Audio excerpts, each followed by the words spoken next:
Hello guys, welcome again with Logicless Academy. आज हम देखेंगे कुछ नए टॉपिक। लास्ट वीडियो में हमने देखे थे वेरिएबल कैसे डिफाइन होता है, पीएचपी की सिंटैक्स कैसे डिफाइन करते हैं, कमेंट में कैसे रखना है पीएचपी को वगैरह वगैरह। लेकिन आज हम कुछ नया देखेंगे पीएचपी के अंदर। न्यू टॉपिक्स है जो हमारे पीएचपी फंक्शंस, पीएचपी के अंदर स्टेटमेंट कैसे डिफाइन करते हैं, लूप्स कैसे चलाते हैं, पीएचपी के method. So let's start with new topics in PHP. So let's start with PHP methods. PHP method that means कि उसके अंदर गेट एंड पोस्ट मेथड है और तीसरी मेथड जो हम रिक्वेस्ट भी बोल सकते हैं।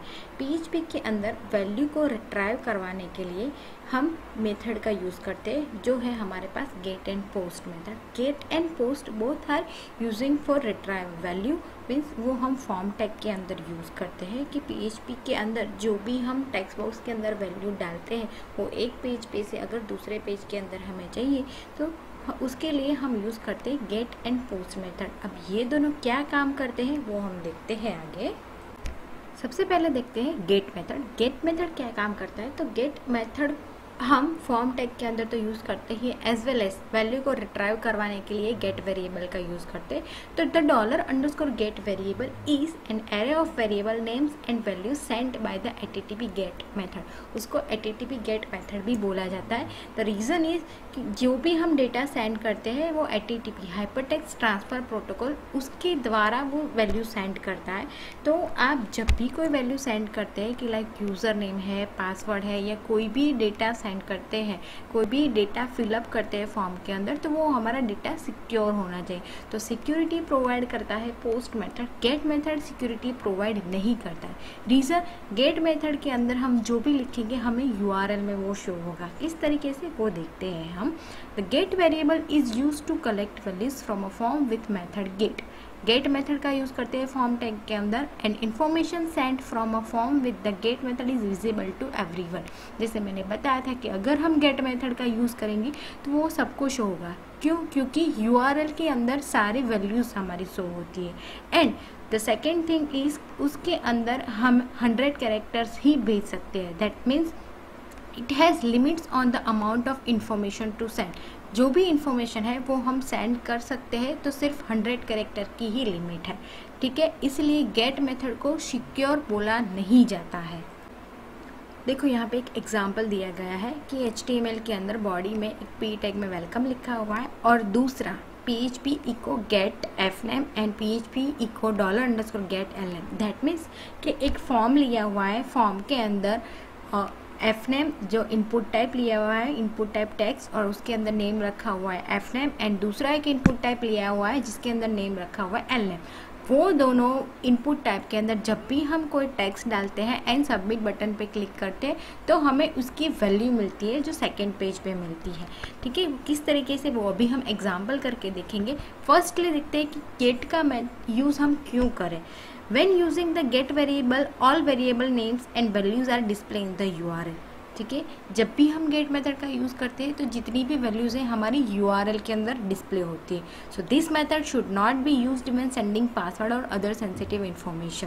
राइट, कोई भी सेंसिटिव इन्फॉर्मेशन है, पासवर्ड या OTP, ऐसे कोई भी डेटा अगर हमें सेंड करने हैं तो we are not using get. Right, get method secure नहीं है। Because the variables are display in the URL, it is possible to bookmark the page. अब URL के अंदर हमारी वैल्यू शो हो रही है तो पॉसिबल है कि वो बुकमार्क में भी स्टोर हो सकती है। अगर बुकमार्क हो सकता है तो कोई भी बंदा आके देख सकता है। मीन्स पासवर्ड जैसी कोई भी सेंसिटिव इन्फॉर्मेशन अगर हम डालेंगे तो हमारे अलावा और भी कोई जो हमारा PC या हमारा लैपटॉप कोई भी यूज़ करता है वो देख सकता है। तो this can be useful in some cases. कोई और केसेस के अंदर हम इसका यूज़ कर सकते हैं, बाकी गेट मेथड सिक्योर नहीं है। And the second thing is the HTTP get method is not suitable on large variable based values. Reason, it can not exist 100 characters. Okay, so now let's start with get example. तो यहाँ पे gate example करते हैं। इसके लिए मैं एक Sublime text editor ले रही हूँ। यहाँ पे मैं एक नई फाइल क्रिएट कर रही हूँ और फाइल को मैं सेव करती हूँ।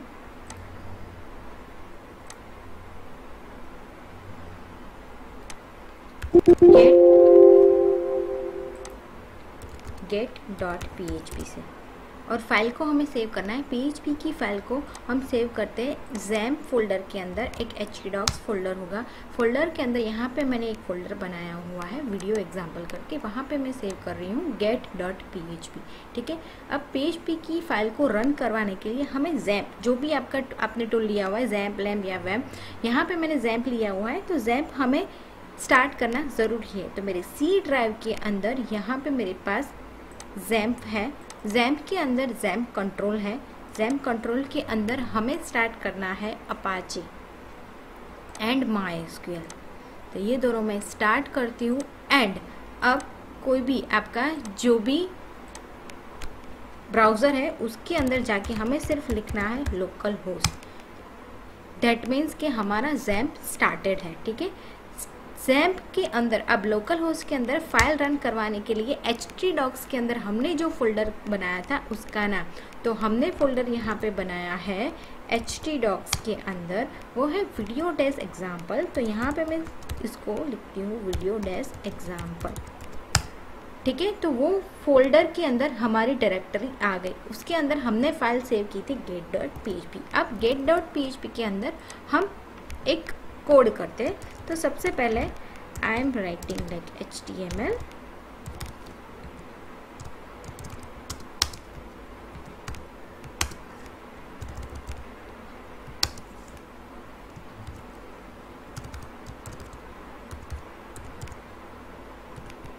HTML के अंदर हेड की बाद मैं यहाँ पे लिखती हूँ बॉडी पार्ट।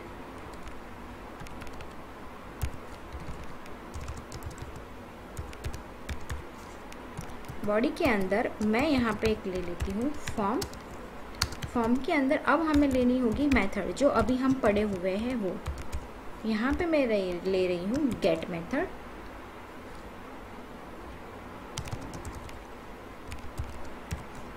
अब यहाँ पे मैं एक नेम ले रही हूँ फर्स्ट नेम करके, और यहाँ पे उसके सामने I am taking a input type is equal to, यहाँ पे मैं ले रही हूँ text,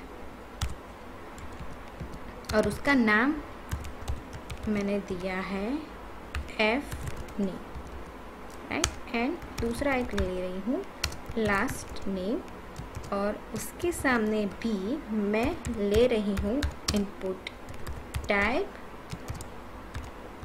is equal to text,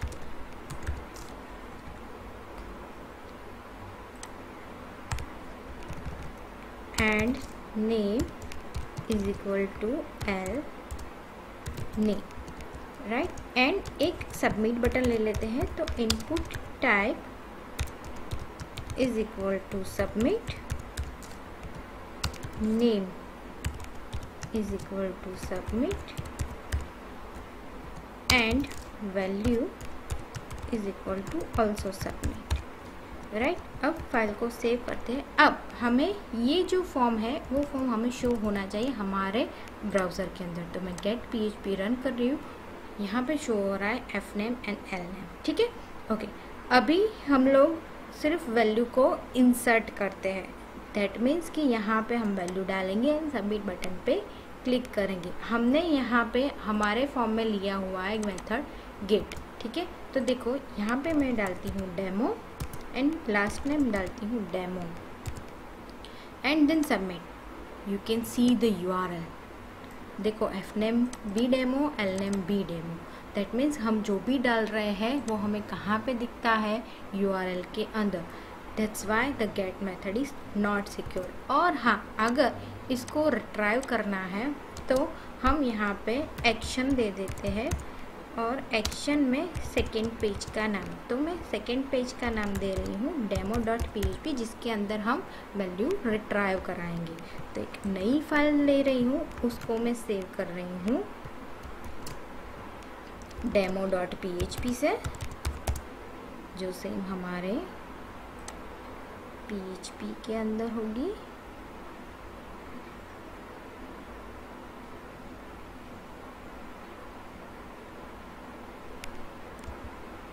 PHP file then यहाँ पे मैं PHP को स्टार्ट करती हूँ एंड PHP को बंद करती हूँ। अब वहाँ से हमें वैल्यू रिट्राइव करवानी है, तो वैल्यू रिट्राइव करवाने के लिए हमारे पास है इको $_get। क्यों गेट? क्योंकि हमने वहाँ पे क्या लिया था मेथड के अंदर फॉर्म में गेट मेथड, तो यहाँ पे भी वैल्यू रिट्राइव करवाने के लिए हम लेंगे गेट, ठीक है, एंड फाइल। ओके, यहाँ पे मैं अभी सेव कर रही हूँ, देन यहाँ पे अभी हम रन करेंगे वो फाइल। ओके, fname ही अभी हमने डाला है, तो fname में डाल रही हूँ डेमो और सबमिट पे मैं क्लिक कर रही हूँ। तो देखो फाइल हमारी आ गई डेमो, और fname में हमने जो भी डाला था वो फाइल हम वैल्यू हमें रिट्राइव करके दी। सेम वे हमें लिखना है सेकेंड के लिए, तो $_get, यहाँ पे ये नाम जो आएगा वो हमने इनपुट टाइप के अंदर जो नाम दिया हुआ है वो, दैट मीन्स कि get.php में यहाँ पे मैंने इनपुट टाइप के अंदर lname दिया था, तो वैल्यू रिट्राइव करवाने के लिए यहाँ पे हमें क्या लेना पड़ेगा एज वेल lname, ठीक है।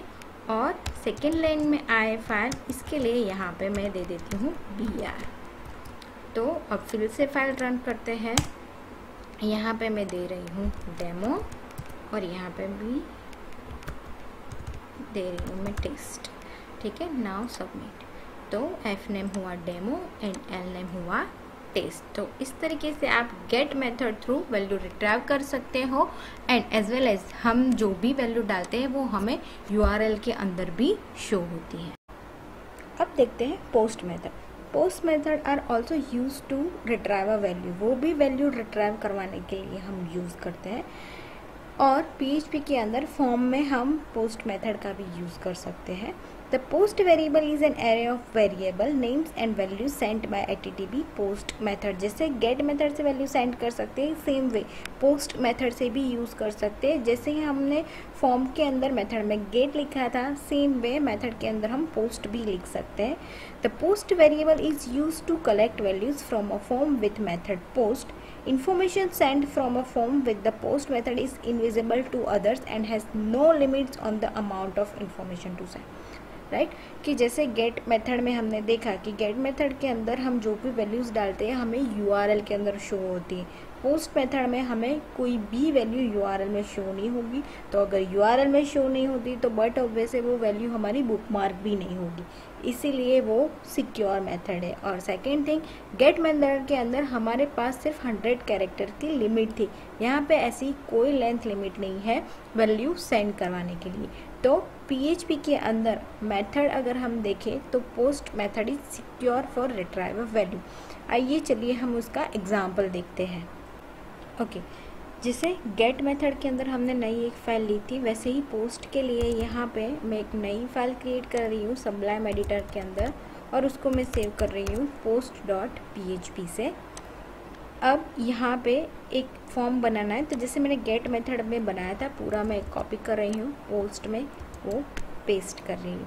और यहाँ पे मेथड के अंदर मैं क्या ले रही हूँ पोस्ट मेथड, और अभी हम यहाँ पे से एक्शन निकाल दे रहे हैं, ठीक है। और फाइल को मैं जस्ट सेव करती हूँ post.php से। अब वो फाइल को हम रन करते हैं यहाँ पे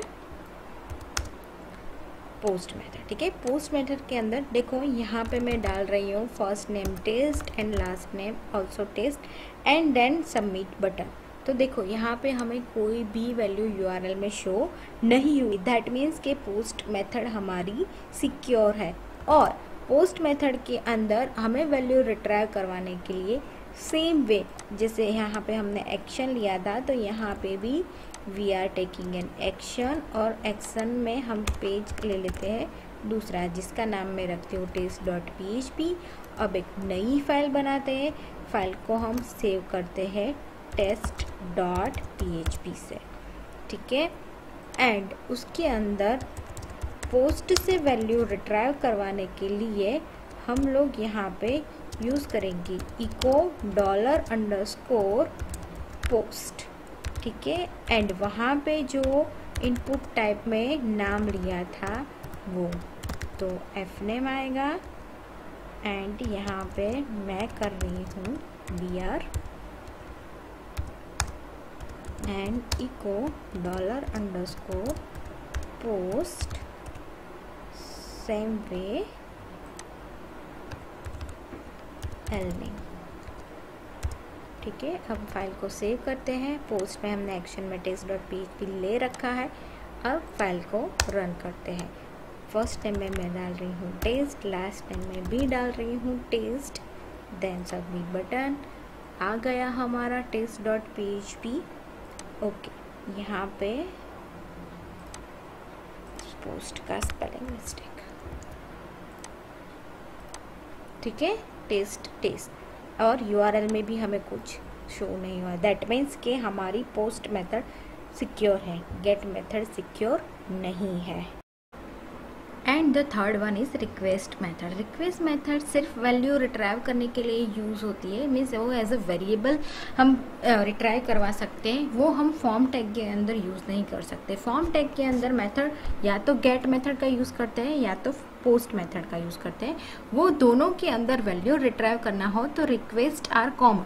रिक्वेस्ट मेथड है वो वेरिएबल है, उसको हम वैल्यू रिट्राइव करने के लिए गेट मेथड में भी यूज़ कर सकते हैं, पोस्ट में भी यूज़ कर सकते हैं। बट हाँ, अगर गेट मेथड का यूज़ किया हुआ है हमने फॉर्म में तो वैल्यू रिट्राइव करवाते वक्त सिर्फ गेट एंड रिक्वेस्ट का यूज़ कर सकते हैं, पोस्ट का यूज़ नहीं कर सकते।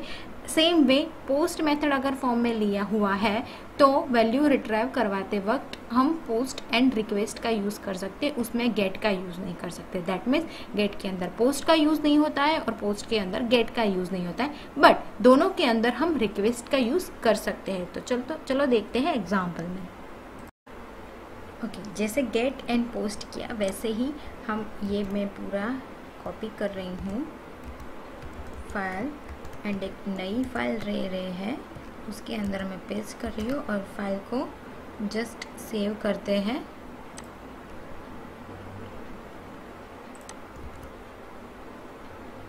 request.php से। ठीक है, अब यहाँ पे रिक्वेस्ट के अंदर आप चाहे पोस्ट का यूज़ करो या गेट का यूज़ करो, कोई प्रॉब्लम नहीं है, कोई इश्यू नहीं है। बट जब भी वैल्यू रिट्राइव करवाते हैं, यहाँ पे मैं एक नई फाइल ले रही हूँ और फाइल को जस्ट हम सेव करते हैं वैल्यू डैश request.php से। तो उस टाइम पे हमें यूज़ करना है रिक्वेस्ट का। तो यहाँ पे राइटिंग लाइक $_ रिक्वेस्ट और यहाँ पे fname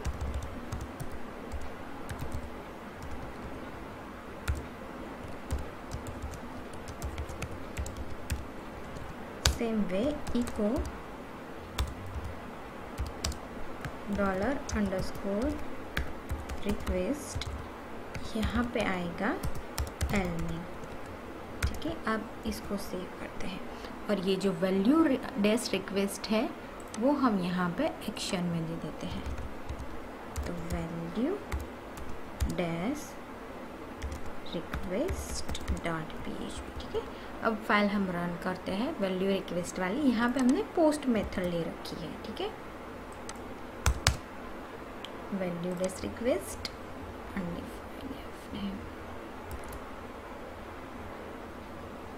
सॉरी हमें रन करनी है रिक्वेस्ट वाला request.php। ठीक है, यहाँ पे मैं लिख रही हूँ टेस्ट एंड यहाँ पे लिख रही हूँ डेमो।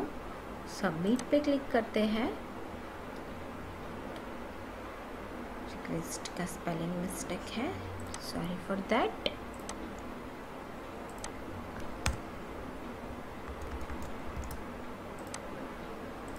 ओके, तो पोस्ट मेथड लिया तो रिट्राइव करने के लिए हम रिक्वेस्ट का यूज़ कर सकते हैं, एज वेल एज पोस्ट की जगह यहाँ पे ले रही हूँ गेट मेथड। तो गेट मेथड से भी आप वैल्यू रिट्राइव भेज सकते हो यूजिंग रिक्वेस्ट वेरिएबल। ठीक है, फिर भी हमें आउटपुट तो मिलेगा ही, but get is not secure and post is secure method. अब देखते हैं PHP स्टेटमेंट्स एंड लूप्स।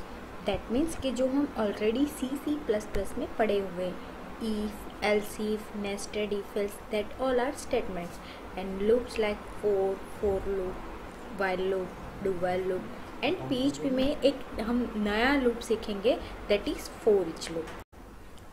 तो फर्स्ट देखते हैं हम PHP if else statement. if else statement में क्या होता है, पहले if में हम कंडीशन रखते हैं, अगर वो कंडीशन ट्रू होती है तो वो वाला पार्ट हमें आउटपुट में मिलता है। अगर वो कंडीशन हमारी फॉल्स हो जाती है तो एल्स पार्ट में जो भी होता है वो हमें आउटपुट में मिलता है। So let's create this example. Okay, यहाँ पे मैंने एक फाइल ली हुई है और फाइल को मैंने सेव किया है if.php से। तो यहाँ पे हम if का स्टेटमेंट का कोड करते हैं। PHP के अंदर एक वेरिएबल ले रही हूँ $a is equal to 10 and second variable is $b is equal to 15। यहाँ पे मैं कंडीशन एक रख रही हूँ कि if $a less than $b है तो यहाँ पे हम इको करवा रहे हैं, इको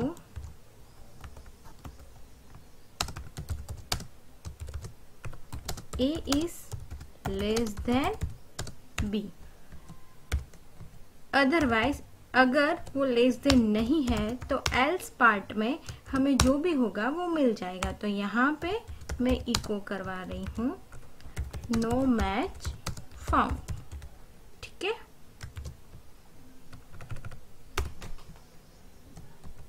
फाइल को अब मैं सेव कर रही हूँ if.php से। अब उसको रन करने के लिए आप कोई भी ब्राउज़र यूज़ कर सकते हो। मैं ब्राउज़र में यहाँ पे लिख रही हूँ लोकल होस्ट / मेरे फोल्डर का नाम जो है video-example, उसके अंदर है if.php। सी आउटपुट में हमें मिला a is less than b। That means कि हमने यहाँ पे क्या लिया था, a की वैल्यू 10 और b की वैल्यू ली थी 15। ठीक है, तो 10 इज लेस देन 15 हो रहा है, इसलिए हमें आउटपुट में मिल रहा है ये। बट अगर यहाँ पे मैं 10 की वैल्यू a की वैल्यू ले रही हूँ 20, तो आउटपुट में हमें क्या मिलेगा, नो मैच फाउंड, क्योंकि ये वैल्यू कैसी हो जा रही है, ग्रेटर देन हो जा रही है। ठीक है, अब देखते हैं इफ एल्स इफ। उसके लिए मैंने यहाँ पे ऑलरेडी एक फाइल ले रखी है और फाइल को सेव रखा है मैंने else if.php से। तो वो फाइल को यहाँ पे हम सेव करते हैं एंड यहाँ पे PHP का कोड करते हैं। इसके अंदर same $a is equal to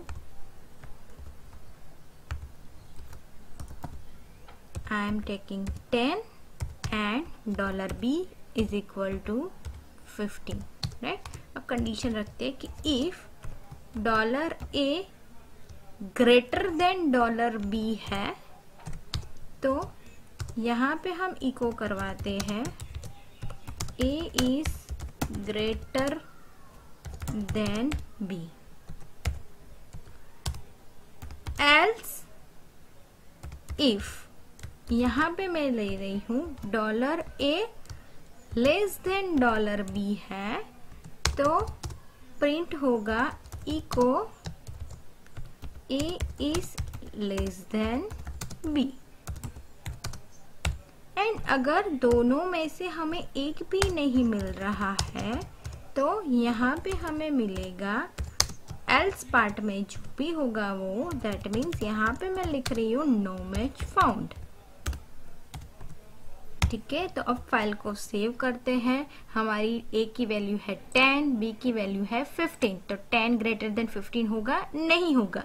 second part में जाएगा 10 लेस देन 15 है, यस, तो हमें आउटपुट में क्या मिलेगा, a is less than b। तो फाइल रन करते हैं, a is less than b, right. But अगर यहाँ पे मैं ले रही हूँ ए की वैल्यू 10 एंड बी की वैल्यू भी 10। दैट मीन्स कि इफ कंडीशन में जाएगा कंडीशन रॉन्ग होगी, एल्स इफ में जाएगा वहां भी कंडीशन रॉन्ग होगी। तो एल्स पार्ट में जो भी होगा वो हमें आउटपुट में मिलेगा, राइट। तो यहाँ पे जो हमारा आउटपुट है A is less than B only. अब देखते हैं एग्जाम्पल नेस्टेड इफ का। नेस्टेड इफ दैट मीन्स के इफ के अंदर भी इफ, राइट। तो यहाँ पे मैंने एक फाइल ले रखी है, उसको मैंने सेव कर रखा है nestedif.php से। php का कोड करते हैं। सेम वैल्यू यहाँ पे भी मैं ले रही हूँ, $a is equal to 10 and $b is equal to 15। अब यहाँ पे मैं कंडीशन रखती हूँ कि इफ $a लेस देन अगर $b है तो कंडीशन रखते हैं उसके अंदर भी कि if a is not equal to 0 and b is not equal to 0। That means कि a की वैल्यू भी 0 नहीं होनी चाहिए और b की वैल्यू भी 0 नहीं होनी चाहिए। अगर दोनों सही जा रहे हैं तो इको हमें प्रिंट करके देगा a is less than b।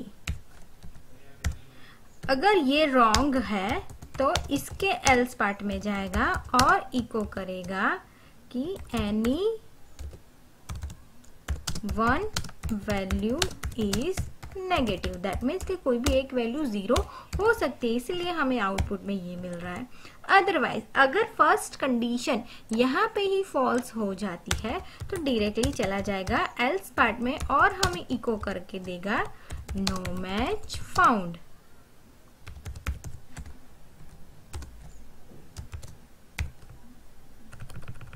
तो यहाँ पे अब हमारे पास है ए की वैल्यू 10, बी की वैल्यू 15। दैट मीन्स कि यहाँ पे कंडीशन ट्रू होगी और फिर यहाँ पे जाएगा, यहाँ पे भी कंडीशन ट्रू हो रही है तो हमें आउटपुट में क्या मिलेगा, ए इज लेस देन बी। तो यहाँ पे हम नेस्टेड इफ रन कर रहे हैं A is less than B, right. But अगर मैं यहाँ पे ए की वैल्यू कर रही हूँ 0, राइट, एंड बी की वैल्यू 15 है, दैट मीन्स कि ये कंडीशन ट्रू हो जाएगी फिर ये कंडीशन में जाएगा। तो ये कंडीशन में क्या है, ए की वैल्यू भी 0 नहीं होनी चाहिए और बी की वैल्यू भी 0 नहीं होनी चाहिए, राइट। तो यहाँ पे कंडीशन क्या हो जाती है, हमारी फॉल्स कंडीशन हो जाती है। तो ये कंडीशन यहाँ पे फॉल्स हो जाती है तो इसके एल्स पार्ट में जाएगा। दैट मीन्स हमें आउटपुट में क्या मिलेगा, any one value is negative, see. Okay तो इस तरीके से आप नेस्टेड इफ भी कर सकते हो। अब देखते हैं स्विच स्टेटमेंट। स्विच स्टेटमेंट क्या करता है, तो switch statement in PHP is used to perform several different actions. That means कि आप उसके अंदर एक कंडीशन लिख सकते हो और कंडीशन के अंदर मल्टीपल स्टेटमेंट प्रिंट करवा सकते हो। वो स्टेटमेंट के अंदर अगर जो भी आपका कंडीशन में ट्रू होगा तो वो हमें आउटपुट में मिलेगा। अगर उसके अंदर कोई भी मैच नहीं हो रहा है, कोई भी केस मैचेस नहीं हो रहे हैं, तो डिफॉल्ट पार्ट में जो भी होगा वो हमें आउटपुट में मिलेगा, ठीक है।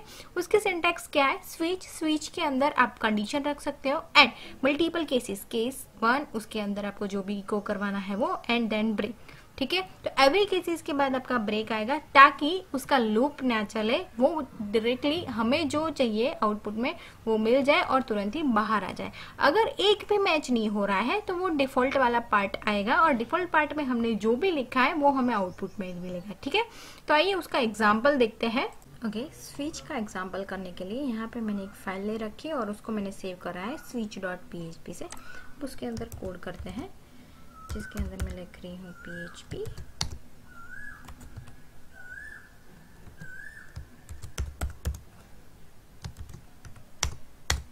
उसके अंदर अब मैं यहाँ पे ले रही हूँ $a इज इक्वल टू 2, ठीक है। अब यहाँ पे मैं रख रही हूँ स्विच के अंदर मैं यहाँ पे ले रही हूँ $a। दैट मीन्स कि डॉलर में जो आएगा, ए में आएगा वो हमें मिलेगा। मल्टीपल केसेस ले सकते हैं, मैं ले रही हूँ केस 1, उसमें मैं लिख रही हूँ echo Java and then break. Case 2 ले रही हूँ, उसके अंदर मैं लिख रही हूँ echo PHP then break.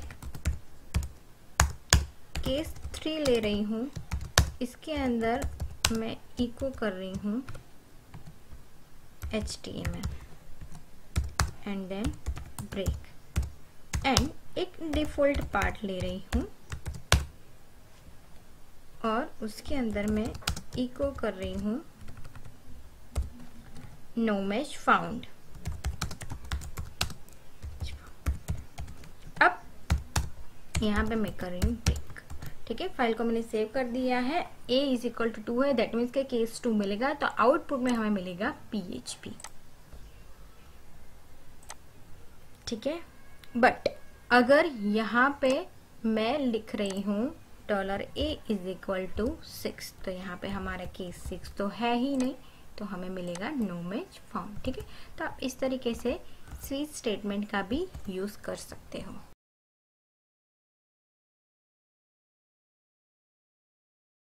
Okay, यहाँ पे अब हमारे स्टेटमेंट्स कंप्लीट हुए। अब हम देखते हैं लूप। PHP के अंदर लूप है for loop, while loop, do while loop और एक नया सीखेंगे हम फॉर ईच लूप। ठीक है, अब लूप की जरूरत क्यों होती है कोड में? तो कई बार ऐसे कोड होते हैं जो सेम कोड, ठीक है, सेम कोड हमें मल्टी टाइम प्रिंट करवाने होते हैं, तो वो मल्टी टाइम हमें लिखने की जरूरत नहीं है, हमें सिर्फ क्या करना है, लूप का यूज करना है। So why do we want to loops in our code? Do something for a given number of times or for every object in a collection of object, for every radio button in a form, see if it is checked। ठीक है, multiple radio buttons लेने हैं, multiple check boxes लेने हैं। ठीक है, तो उसके लिए हमें multi time means every time लिखने की ज़रूरत नहीं है, हम सिर्फ एक बार लिखेंगे और उसके अंदर लूप चला देंगे तो वो ऑटोमेटिक आ जाएंगे हमें जितने भी चाहिए, right. So for every month of the year, charge $100 against the balance. Calculate the sum of all the numbers in a list. ठीक है, ये सारी चीजें हम लूप के थ्रू कर सकते हैं। Many loops are counting loops. They do something a certain number of times। ठीक है, मल्टी टाइम्स आप उसका यूज कर सकते हो कि एक बार मैंने लूप चलाया, हमें सिर्फ प्रिंट करना है एक ही बार, लेकिन लूप हमें जितनी भी बार, लाइक एक ही चीज लॉजिक रेस एकेडमी है, वो मुझे 10 टाइम्स प्रिंट करवानी है, तो मुझे 10 टाइम्स लिखने की जरूरत नहीं है, मैं लिखूंगी सिर्फ एक ही बार और उसके अंदर मैं लूप चला लूंगी, या फॉर लूप या व्हाइल लूप या डू व्हाइल लूप, आप कोई भी लूप चाहो आप यूज कर सकते हो। ठीक है, और फिर वो हमें जितनी भी बार प्रिंट करवाना है हम उसको प्रिंट करवा सकते हैं। Looping statements in PHP are used to executing the same block of code as specified number of times। ठीक है, सेम कोड आप जितनी भी बार आपको प्रिंट करवाना है आप करवा सकते हो यूजिंग लूप। ठीक है, इन PHP we have the following looping statement while that is loops through of a block of code if and as long as specified condition is true। ठीक है, while लूप के अंदर क्या होता है, while लूप के अंदर सबसे पहले कंडीशन रखते हैं एंड देन आफ्टर हम वैल्यू प्रिंट करवाते हैं। ठीक है, सेम वे डू व्हाइल है, पर डिफरेंस इतना है कि डू के अंदर पहले वैल्यू प्रिंट होती है देन कंडीशन चेक होती है, तो दैट मीन्स कि अगर कोई भी कंडीशन रॉन्ग भी होती है तो एटलीस्ट हमें एक बार तो आउटपुट मिलेगा ही मिलेगा। ठीक है, फॉर लूप है वो नंबर ऑफ टाइम्स आपको कोई भी वैल्यू प्रिंट करवाने के लिए आप फॉर लूप का यूज करते हैं। And for each loop array के लिए यूज होता है कि अगर हमारा वेरिएबल एरे है, इस एलिमेंट एरे है, तो एरे की वैल्यू को लूप में घुमाने के लिए हम यूज करते हैं फॉर ईच का। तो आइए चलिए हम सारे लूप्स का एग्जाम्पल देखते हैं, while loop, do while loop, for loop and for each loop. सबसे पहले देखते हैं व्हाइल लूप। देखो व्हाइल की सिंटेक्स है व्हाइल, उसके अंदर कंडीशन और कंडीशन के अंदर 2 कर्ली ब्रैकेट के बीच आप आपका जो भी कोड प्रिंट करवाना हो, जितनी भी बार मल्टी टाइम प्रिंट करना हो, इंक्रीमेंट करना हो या डिक्रीमेंट करवाना हो, आप करवा सकते हो। तो देखो यहाँ पे एक एग्जांपल लिया गया है, PHP के अंदर एक वेरिएबल है $var इज इक्वल टू 1 लिया गया है एंड व्हाइल के अंदर $var less than equal to 5 लिखा रखा है और उसके अंदर इको किया है द नंबर इज और कॉन्केट करवाया है जो हमारा वेरिएबल एंड br करवाया ताकि एवरी टाइम जो भी प्रिंट हो वो एक नई लाइन में प्रिंट हो, और वेरिएबल को इंक्रीमेंट करवाया $var is equal two plus plus, that means कि ये क्या करेगा 1 से स्टार्ट करेगा। ठीक है, 1 लेस देन इक्वल टू 5 है, हाँ है, तो नीचे जाएगा, अंदर लूप में जाएगा और प्रिंट करेगा द नंबर इज 1। ठीक है, देन आफ्टर वो क्या करेगा, इंक्रीमेंट करेगा कि 1 प्लस प्लस, दैट मीन्स क्या हुआ 2 हुआ, तो अगेन वो जाएगा। तो ये कंडीशन कब तक चेक करेगा कि लेस देन इक्वल टू 5 जब हो जाता है, तब जैसे ही वो 6 होगा तुरंत वो कहाँ चला जाएगा, लूप में से बाहर निकल जाएगा। दैट मीन्स वो हमें 1 से लेके 5 तक आउटपुट में देगा। तो चलिए उसका एग्जाम्पल करते हैं। यहाँ पे मैंने एक PHP फाइल ले रखी है जिसको मैंने सेव करा है while.php से। अब उसके अंदर हम कोड करते हैं PHP एंड उसके अंदर यहाँ पे मैं ले रही हूँ $a इज इक्वल टू 0, ठीक है। एंड यहाँ पे मैं कंडीशन रख रही हूँ कि while $a less than equal to 5, ठीक है। एंड यहाँ पे हम लोग इको करवाते हैं, इको द नंबर इज, और उसको मैं कॉन्केट करवाती हूँ, हमारा वेरिएबल क्या है $a से, ठीक है। और एवरी जो भी हमें आउटपुट मिलता है वो नई लाइन में है, इसीलिए मैं यहाँ पे BR ले रही हूँ, ठीक है, ब्रेक कर रही हूँ। And $a plus plus, that means कि हमारा जो कोड है वो 0 से स्टार्ट होगा और लेस देन इक्वल टू 5 नहीं होता है तब तक वो हमें आउटपुट में मिलेगा। दैट मीन्स 0 से स्टार्ट होगा और जैसे ही 6 आएगा वो बाहर निकल जाएगा लूप में से। यहाँ पे देखते हैं हम output, the number is 0, number is 1 2 3 4 5, जैसे ही 6 आया वो लूप में से बाहर निकल गया। तो ये हुआ while लूप, ठीक है। सेम वे है डू while लूप। तो अगेन एक नई फाइल लेते हैं, फाइल को मैं सेव करती हूँ do.php से, ठीक है। अब उसके अंदर भी सेम कोड करते हैं, यहाँ पे मैं $a इज इक्वल टू ले रही हूँ 0, ठीक है। अब डू में क्या होगा, सबसे पहले हम वैल्यू को प्रिंट करवाते हैं। तो यहाँ पे मैं प्रिंट करवा रही हूँ द नंबर इज, ठीक है। और यहाँ पे मैं ले रही हूँ $a, दैट मीन्स कि हमारा वेरिएबल जिसके अंदर हमें वैल्यूज मिलती है। और मैं यहाँ पे BR ले रही हूँ ताकि नई लाइन में प्रिंट हो।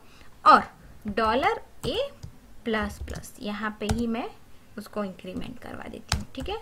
एंड यहाँ पे मैं ले रही हूँ while, उसके अंदर मैं कंडीशन रख रही हूँ $a less than equal to 5, ठीक है। एंड यहाँ पे हम सेव कर देते हैं फाइल को। तो क्या करेगा, 0 से स्टार्ट करेगा, सबसे पहले 0 को प्रिंट करेगा, इंक्रीमेंट करेगा, देन कंडीशन चेक करेगा, ठीक है। तो देखते हैं उसका आउटपुट,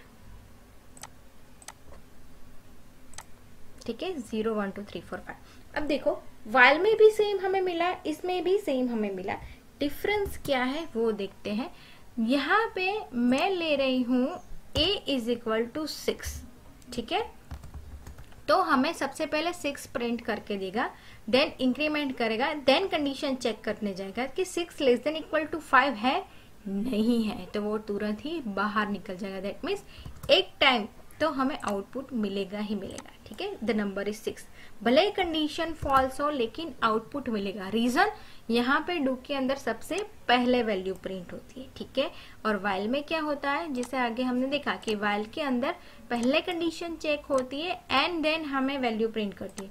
तो यहाँ पे अगर कंडीशन, दैट मीन्स कि वाइल के अंदर 0 की जगह अगर मैं यहाँ पे 6 ले रही हूँ तो हमें आउटपुट में क्या मिलेगा, कुछ नहीं मिलेगा।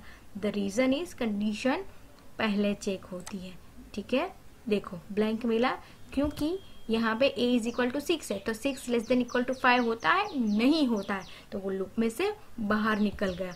एक बार भी हमें आउटपुट नहीं मिला, कंडीशन रॉन्ग है फिर भी, ठीक है। जैसे डू वाइल के अंदर अगर कंडीशन रॉन्ग भी है तो भी हमें एक बार आउटपुट मिलता है। रीजन इज उसके अंदर सबसे पहले वैल्यू प्रिंट होती है, देन कंडीशन चेक होती है। सो ये मेन डिफरेंस है वाइल के अंदर एंड डू वाइल लूप के अंदर। देखते हैं फोर लूप का एग्जांपल। फोर के लिए मैंने एक फाइल ले रखी है और फाइल को सेव कर रखा है मैंने for.php से। PHP का कोड करते हैं, उसके अंदर यहाँ पे मैं लिखती हूँ फोर लूप। फोर के अंदर $a इज इक्वल टू मैं ले रही हूँ 0, then $a less than equal to लिख रही हूँ 5 एंड $a प्लस प्लस। अब मुझे लॉजिक रेज एकेडमी प्रिंट करवाना है, तो यहाँ पे मैं लिख रही हूँ लॉजिक रेज एकेडमी, ठीक है। और नई लाइन में आए उसके लिए will take BR and semicolon, ठीक है। तो ये क्या करेगा, 0 से स्टार्ट करेगा, mean 0 time Logic Rays Academy print करेगा, देन लूप में जाएगा, ठीक है। जैसे ही 5 लेस देन इक्वल टू 5 है तब तक प्रिंट करेगा, 6 आएगा तब वो लूप में से बाहर निकल जाएगा। दैट मीन 0 से स्टार्ट करता है, इसलिए हमें 0 to 5 दैट मीन 6 टाइम हमें लॉजिकराइज एकेडमी वो प्रिंट करके देगा। ठीक है, 1 2 3 4 5 6, 0 से स्टार्ट हुआ इसलिए 0 1 2 3 4 5। ठीक है, बट यहाँ पे मैं अगर a इज इक्वल टू 1 लिखती हूँ तो हमें 5 टाइम प्रिंट करके देगा। ठीक है, ये 5 टाइम प्रिंट करके दिया। तो इस तरीके से आप फोर लूप का एग्जाम्पल कर सकते हो। अब देखते हैं फॉर ईच लूप। ठीक है, फॉर ईच लूप PHP के अंदर एक नया लूप है। ठीक है, ये किसके लिए यूज होता है, तो एरे वैल्यू। ठीक है, एरे में एक वेरिएबल के अंदर हम मल्टीपल वैल्यू स्टोर करवा सकते हैं, तो वो मल्टीपल वैल्यूज को लूप में घुमाने के लिए हम फॉर ईच का यूज करते हैं। तो the for each loop is use to loop through a arrays, array के लिए यूज किया जाता है। And for every loop the value of the current array element is assign to dollar value. That means कि एक variable के अंदर जो आपकी जो भी वैल्यूज है उसको हम असाइन करते हैं सेकेंड वेरिएबल को। ठीक है, जो डॉलर वैल्यू मीन्स कोई भी वेरिएबल ले सकते हो। So on the next loop you will be looking at the next element. ठीक है, तो जो भी आपका वेरिएबल है, जो भी आपकी वैल्यू है, वो एक लूप में से निकल के वो वेरिएबल को असाइन हो जाएगी। ठीक है, तो यहाँ पे एक सिंटेक्स दिया गया है फॉर ईच का। फॉर ईच दैट मीन्स यहाँ पे एरे एज वैल्यू, एरे के अंदर ये एरे पूरा आपका एक एरे वेरिएबल आ जाएगा, उसके अंदर value. That means array variable है वो 1 by 1 उसकी एक एक वैल्यू वो सेकेंड वेरिएबल को देगा और वो ही हमें प्रिंट करके देगा। देखो यहाँ पे एग्जाम्पल दिया गया है नीचे, dollar array is equal to array में buyer seller and admin, 3 values दिए रखी है। ठीक है, अब तीनों को साथ में तो प्रिंट करवा नहीं सकते। ठीक है, तो तीनों को लूप में घुमाना है, तो for each dollar array as dollar value, तो डॉलर एरे, एरे में ये सारी वैल्यूज आ जाएगी। बट वो क्या करेगा लूप में घुमाने के लिए 1 by 1 एक एक बार वैल्यू को देगा, फिर वो प्रिंट होगा, अगेन लूप में आएगा, सेलर वैल्यू को देगा, फिर वो प्रिंट करेगा। ठीक है, तो फॉर ईच लूप क्या करता है कि एरे की वैल्यू को लूप में घुमाने के लिए हम फॉर ईच का यूज करते हैं। तो चलो उसका एग्जाम्पल करते हैं। ओके, फॉर ईच का एग्जाम्पल करने के लिए यहाँ पे मैंने एक फाइल ले रखी है और फाइल को मैंने सेव किया है foreach.php से। तो अब उसके अंदर हम कोड करते हैं। यहाँ पे मैंने एक PHP कोड लिखा है और उसके अंदर मैं एक वेरिएबल ले रही हूँ, $a is equal to array variable ले रही हूँ, और एरे में हम मल्टीपल वैल्यूज तो डाल ही सकते हैं। तो PHP जावा एंड CSS। ठीक है, 3 वैल्यू मैंने डाली है। अब तीनों को लूप में घुमाने के लिए मैं यूज करती हूँ फॉर ईच। फॉर ईच के अंदर $a एज डॉलर वैल्यू। ठीक है, ये आप वेरिएबल कोई भी ले सकते हो और उसको प्रिंट हमें किसको करना है, सेकेंड वेरिएबल को, डॉलर वैल। और मैं यहाँ पे BR लिख रही हूँ ताकि हमारा जो भी आउटपुट है वो नेक्स्ट लाइन में आए, इसलिए। ठीक है, अब मैं फाइल को सेव कर रही हूँ।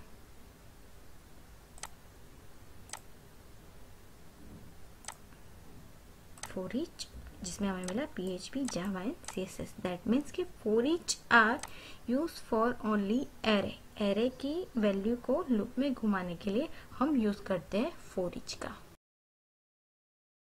ओके, तो यहाँ पे हमारे स्टेटमेंट्स एंड लूप्स कंप्लीट हुए। अब हम स्टार्ट करते हैं PHP फंक्शंस, जो बेसिक फंक्शंस है वो। वैसे तो हम फंक्शंस देख ही गए C++ में, बट PHP के अंदर भी बहुत सारे ऐसे इनबिल्ट फंक्शन भी हैं जिसका हम यूज़ करते हैं। ठीक है, तो PHP के अंदर फंक्शन कैसे बोला जाता है, तो फंक्शन की डेफिनेशन सेम है, function is a block of code. ठीक है, तो एक बार हम फंक्शन को डिफाइन करके उसको जहाँ भी यूज़ करना है हम उसको कॉल करवा सकते हैं। ठीक है, तो in PHP there are more than 700 built in functions available. PHP के अंदर इनबिल्ट फंक्शन बहुत सारे हैं जिसका यूज करके हम इजी कोड कर सकते हैं। ठीक है, so a function is a block of code that can be executed whenever we need it. कि एक बार हम उसको डिफाइन करके जब भी उसको कॉल करवाना है हम कॉल करवा सकते हैं। तो फंक्शन को डिफाइन करने के लिए हमें फंक्शन कीवर्ड का यूज करना है, curly bracket open and curly bracket close, इन दोनों के बीच में हम फंक्शन का कोड कर सकते हैं। ठीक है, और फंक्शन को डिफाइन करने के लिए हमें कोई भी नेम यूज कर सकते हैं, उसका फंक्शन का नाम डिफाइन करने के लिए नेम।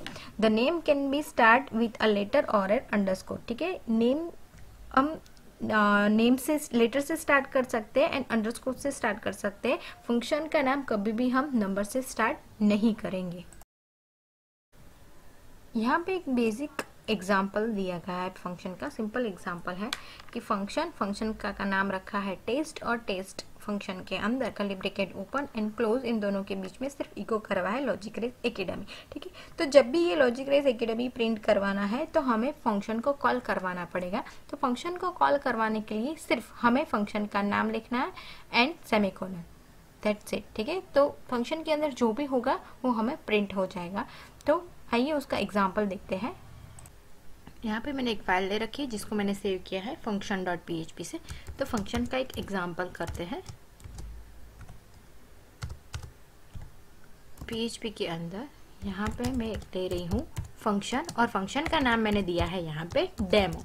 ठीक है, और इस तरीके से फंक्शन को डिफाइन करेंगे, और ये फंक्शन के अंदर आपको जो भी प्रिंट करवाना है यू कैन डू इट।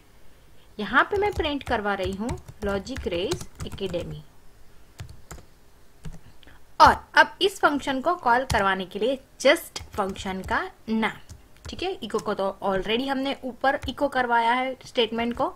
यहाँ पे मैं फाइल को सेव कर रही हूँ। अब हम रन कर रहे हैं सिंपल फाइल फंक्शन। ठीक है, तो यहाँ पे हमने फंक्शन में जो भी लिया है वो हमें आउटपुट में मिल गया है। ठीक है, ये हुआ सिंपल फंक्शन। अब मैं एक फंक्शन ले रही हूँ, वो विथ पैरामीटर ले रही हूँ। तो यहाँ पे मैं एक दूसरा फंक्शन ले रही हूँ। फंक्शन का नाम मैं रखती हूँ टेस्ट, और उसके अंदर मैं पैरामीटर पास करती हूँ कोई भी, लाइक यहाँ पे मैं ले रही हूँ $name। ठीक है, ओके। अब ये फंक्शन के अंदर यहाँ पे मैं इको करवा रही हूँ my name is, और यहाँ पे मैं कॉन्केट करवाती हूँ जो पैरामीटर है उससे। ठीक है, अब फंक्शन को कॉल करते हैं टेस्ट, और यहाँ पे मैं पैरामीटर की वैल्यू मैं यहाँ पे डिफाइन करूंगी। तो यहाँ पे मैं डाल रही हूँ टेस्ट। ठीक है, तो अब आउटपुट में क्या मिलेगा, माई नेम इज $name। अब $name जो पैरामीटर है, पैरामीटर की वैल्यू मैंने क्या डाली, टेस्ट डाली। तो हमें आउटपुट में क्या मिलेगा, माई नेम इज टेस्ट। ठीक है, अभी मैं इसको कमेंट में रखती हूँ, माई नेम इज टेस्ट। ठीक है, ये सिंगल पैरामीटर है, आप मल्टीपल पैरामीटर भी ले सकते हो। फॉर एग्जाम्पल यहाँ पे मैं ले रही हूँ fname, एंड सेकेंड पैरामीटर में ले रही हूँ $lname। ठीक है, तो यहाँ पे माई फर्स्ट नेम इज डॉलर, जो फर्स्ट पैरामीटर लिया था वो, एंड यहाँ पे मैं br कर रही हूँ, एंड इको यहाँ पे मैं लिख रही हूँ माई लास्ट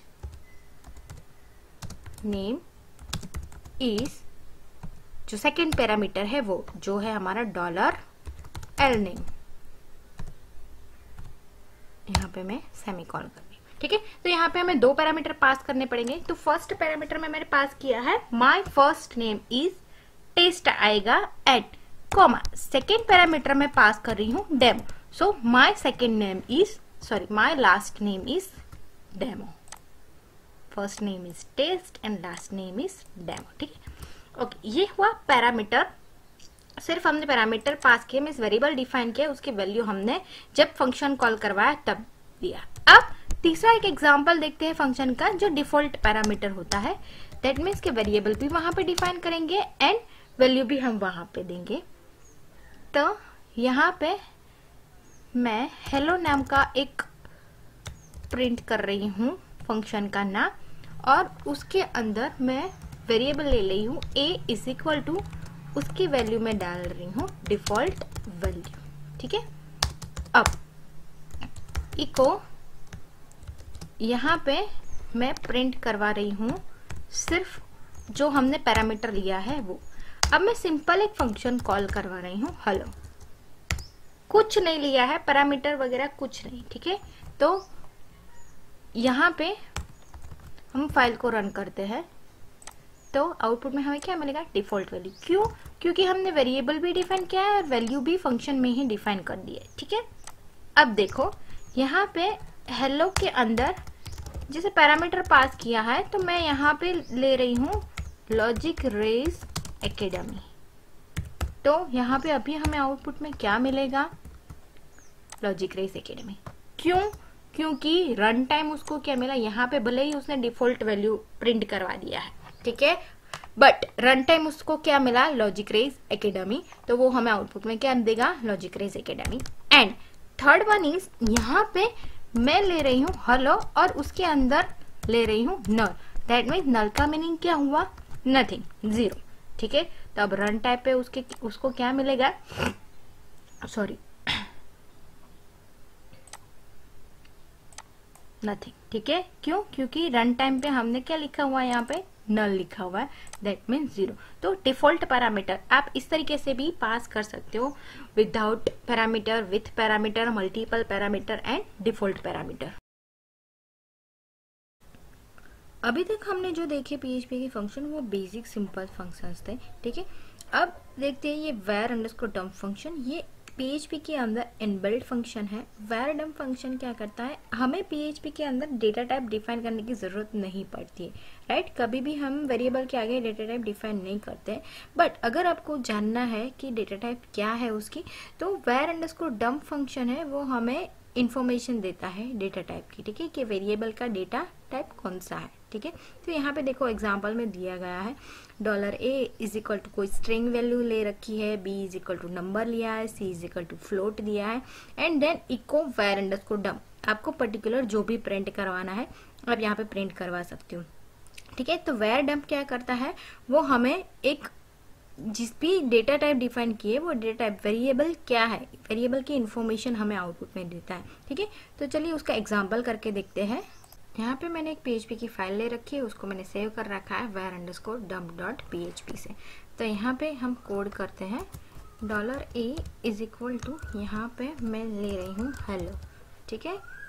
दैट मीन्स कि ये कोई स्ट्रिंग वैल्यू ले रखी है। $b इज इक्वल टू, यहाँ पे मैं ले रही हूँ $12, c इज इक्वल टू, यहाँ पे मैं ले रही हूँ 4.9 and $d is equal to, will take here 2, ठीक है। अब यहाँ पे मैं करती हूँ echo var underscore dump function, ठीक है। var अंडरस्कोर डम्प में मैं यहाँ पे लिखती हूँ $a, ठीक है। अब $a में हमारे पास क्या है, हेलो, दैट मीन्स कि वो स्ट्रिंग वैल्यू है। तो देखो हमें आउटपुट में क्या मिलेगा, स्ट्रिंग है हेलो, ठीक है। अब यहाँ पे $a, फिर मैं लिखती हूँ comma $b, comma $c and comma $d, ठीक है। जितनी भी हमारे पास वेरिएबल है वो सारे वेरिएबल्स हमने लिखे हैं यहाँ पे। देखो p में 12 है वो इंटीजर है, c में 4.9 है वो फ्लोट है, और ट्रू दैट मीन्स कि वो बुलियन वैल्यू है, ठीक है। तो var डम्प है एक इनबिल्ट फंक्शन है। जैसे ही हमने var डम्प फंक्शन देखा जो इनबिल्ट फंक्शन है पीएचपी का, सेम वे isSet फंक्शन वो भी एक इनबिल्ट फंक्शन है पीएचपी का। अब ये isSet फंक्शन क्या करता है, ज्यादातर वो हमारे कोडिंग में यूज आता है। Determine if a variable is set and is not null, ठीक है। वो चेक करता है कि वेरिएबल की वैल्यू है कि नहीं, वो जो सेट करके देता है। तो यहाँ पे देखो एक एग्जांपल दिया गया है, $p is equal to Logic Rays लिया गया है। अब इफ इज सेट, अगर उसको $p मिलेगा तो इको करेगा, ठीक है। जस्ट इतना ही चेक करवाने के लिए हम isSet का यूज करते हैं। ये isSet फंक्शन है जो इनबिल्ट फंक्शन है, वो बार बार हमारे कोड में यूज होता है, ठीक है। तो चलो उसका एग्जांपल करते हैं। एक फाइल ले रखी है जिसको मैंने सेव कर रखा है isSet.php से। php के अंदर कोड करते हैं इफ, यहाँ पे मैं सबसे पहले एक वेरिएबल ले लेती हूँ $p is equal to test या डेमो या वॉट एवर आपको जो भी लिखना है वो। इफ isSet जो हमारा इनबिल्ट फंक्शन है पीएचपी, ठीक। इफ isSet अगर उसको $p मिलता है तो मैं यहाँ पे प्रिंट करवाती हूँ इको $p को, ठीक है, जस्ट इतना ही, नथिंग एल्स, ठीक है। तो यहाँ पे ऑब्वियस है p उसको मिल जाएगा, तो हमें आउटपुट में क्या मिलेगा, टेक्स्ट,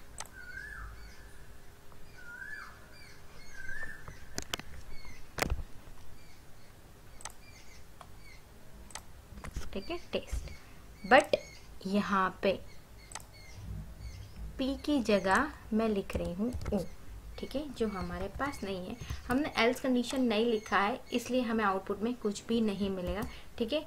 अगर आप एल्स लिखते हो तो आपको एल्स वाला पार्ट यहाँ पे रन होगा कि इको नो मैच फाउंड,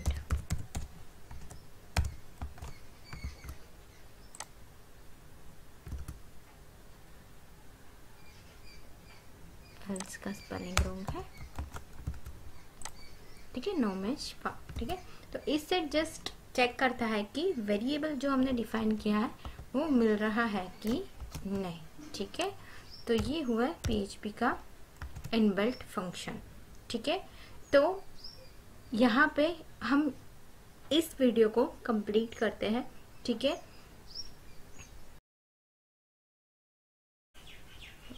इस वीडियो में हमने देखा कि स्टेटमेंट क्या है, लूप्स क्या है, ठीक है, फिर इनबिल्ट फंक्शंस PHP के क्या है। वैसे तो बहुत सारे 700 इनबिल्ट फंक्शन है, जैसे ही आप पढ़ते जाओगे आपको सब कुछ समझ में आता जाएगा, ठीक है। सिंपल फंक्शन कैसे डिफाइन करते हैं ये सब हमने इस वीडियो के अंदर देखा। नेक्स्ट वीडियो में हम देखेंगे कि हेडर फंक्शन क्या है, फाइल को इंक्लूड कैसे करवाते हैं, इंक्लूड एंड रिक्वायर फंक्शंस कैसे डिफाइन करते हैं, ठीक है। एंड MySQL की थोड़ी बहुत क्वेरीज देखेंगे जो कोड के अंदर यूज होती है। डेट मीन्स कि PHP के अंदर जो भी हम इंसर्ट, अपडेट, डिलीट, जो भी CRUD ऑपरेशन करते हैं, ठीक है, तो उसके अंदर किस तरीके से हम MySQL को कनेक्ट करेंगे, डेटाबेस को कनेक्ट करेंगे, वगैरह वगैरह। तो आज के लिए सिर्फ इतना। Thank you guys, have a nice day.